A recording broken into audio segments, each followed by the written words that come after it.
इसमें उसका कितना रोल है जब ये खबर आई कि सचिन पायलट को संदेश दे दिया गया है कि आप जाइए जयपुर और सभी विधायकों से मेल मिलाप को बढ़ाइए।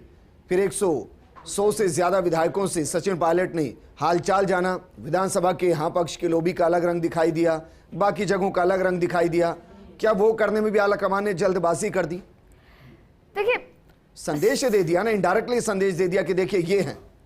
देखिए, दरअसल जब 2 घंटे की बैठक हुई सोनिया गांधी के घर पे अशोक गहलोत की, प्रियंका केसी वेणुगोपाल और सोनिया जी से 20 मिनट मुलाकात हुई, चर्चा हुई कि आपको अध्यक्ष पद लेना है, आप ये प्रोसेस है, इलेक्शन भरना है, ऐसा होगा, तारीख आप तय कर लें 24 से 30 के बीच में। और इसी बीच में कहा गया कि अब मुख्यमंत्री देखना होगा कि कौन हो। तो उसी बीच में अशोक गहलोत ने कहा कि बिल्कुल 2 प्राइम पोस्ट नहीं हो सकती, तो मुख्यमंत्री देखना पड़ेगा, विधायकों से बातचीत हो जाएगी।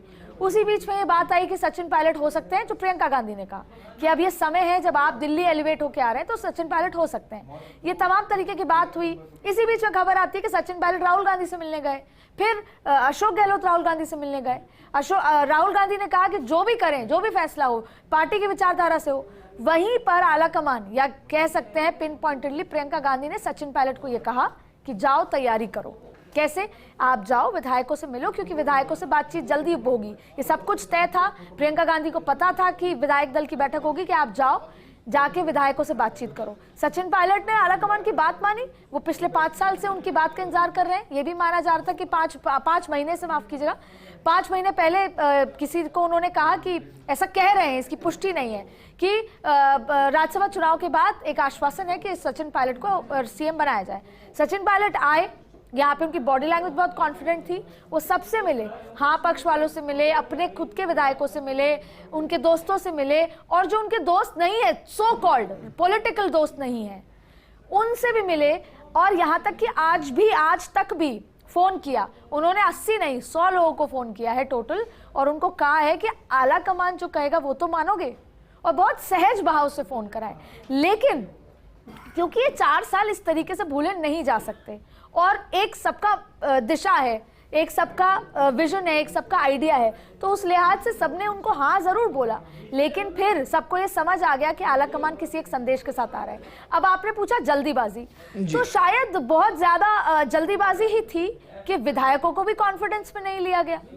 समय देना चाहिए था पायलट को जेलअप होने के लिए विधायकों से, और खुद आलाकमान को, अजय माकन को आके बातचीत करनी चाहिए थी। अगर यही काम जो आज हो रहा है ये 5 दिन बाद होता तो क्या फर्क पड़ जाता? अभी तो चुनाव में भी समय है, तो यही काम अगर 5, 7, 10 दिन 18 तारीख में टुकड़ों में होता तो शायद इतनी हापाधापी नहीं होती, इतना हड़कंप नहीं मचता, क्योंकि अब वो समय नहीं है। लेकिन अगर हम बात करें 102 विधायकों की, जिनमें से किसी को भी मुख्यमंत्री बनाने पर कोई समस्या इनको नहीं होगी, तो आपको क्या लगता है किसका पाला अभी ज्यादा भारी, या किसके पाले में ज्यादा गेंद है? शांति धारीवाल, महेश जोशी, या डॉक्टर सीपी जोशी? क्योंकि अगर इस्तीफे डॉक्टर सीपी जोशी की टेबल पर पहुंच गए और वो विधानसभा अध्यक्ष हैं, तो मुझे लगता है उनके पास ज्यादा पावर है। विजेंद्र, देखिए, पावर तो विधायक हैं, वो अपना इस्तीफा दे चुके हैं। जाहिर तौर पे पार्टी है, इस्तीफा उस तरीके से सीपी जोशी एक्सेप्ट नहीं करेंगे। लेकिन अब इस पूरे घटनाक्रम के टुकड़े होंगे कि क्या अभी अगर ये मांग लिया जाता है कि इनकी शर्तें मान ली जाती हैं, या आलाकमान और विधायक, ये चारों विधायक का कोई एक कॉमन पॉइंट कंसेंसस बन जाता है, तो इस्तीफे वापस ले लिए जाएंगे। लेकिन जाहिर तौर पर अगर कॉन्स्टिट्यूशनल तरीके से देखा जाए तो इस समय सीपी जोशी सबसे पावरफुल है। उनके पास 92 इस्तीफे हैं विधानसभा के। अब वो जो फैसला लेना चाहे ले, लेकिन एक प्रोसेस होता है कि इस्तीफे एक्सेप्ट करने से पहले आप विधायक से बातचीत करते हो कि क्या वजह रही, क्यों रहा, फिर वो पूरा एग्जामिन होता है, फिर उसकी पूरी एक तैयारी होती है, तो उसमें एक लॉन्ग प्रोसेस है। लेकिन ये तो पॉलिटिकल नजारा है। अगर एक्सेप्ट कर लिया जाता, अगर ये चारों विधायकों की 80% बात मान ली जाती है, तो कंसेंसस बन जाएगा।